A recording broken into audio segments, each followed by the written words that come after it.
Immaġinak tqum filgħodu l-ewwel ħaġa li tiskopri hu li wiċċek spiċċa fuq il-faċċata ta' gazzetta lokali assoċjat ma' persuna fil-periklu tal-mewt.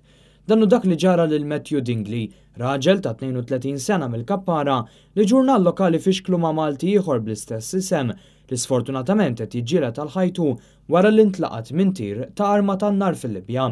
Tal-għodu kif stembaħ fil-għodu nirċievi messaġġ minn ħabib tiegħi b'headline bit-tratt tiegħi Matthew Dingley qiegħed l-ITU u so and so Mater Dei u qiegħed ħażin. Jien hemm ix-xukkjajt ruħi. U t-telefonati ma waqfux. Kelli niċċarġa l-mobile tliet darbiet tant kemm kienet busy u spiċċat hemm sa filgħaxija. Tal-għodu kif stembaħt fil-għodu nirċievi messaġġ minn ħabib tiegħi b'headline bit-tratt tiegħi Matthew Dingley qiegħed l-ITU u so and so Mater Dei u qiegħed ħażin.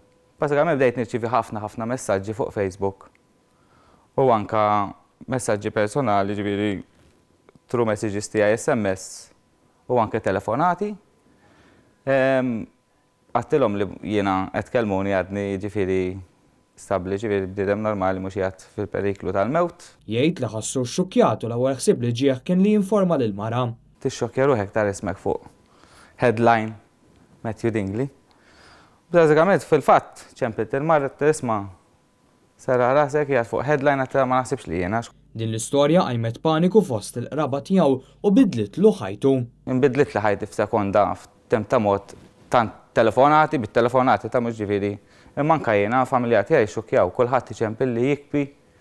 Isma' Matthew ħadd ir-ruħ qed nisma' leħnek imma imbikkem.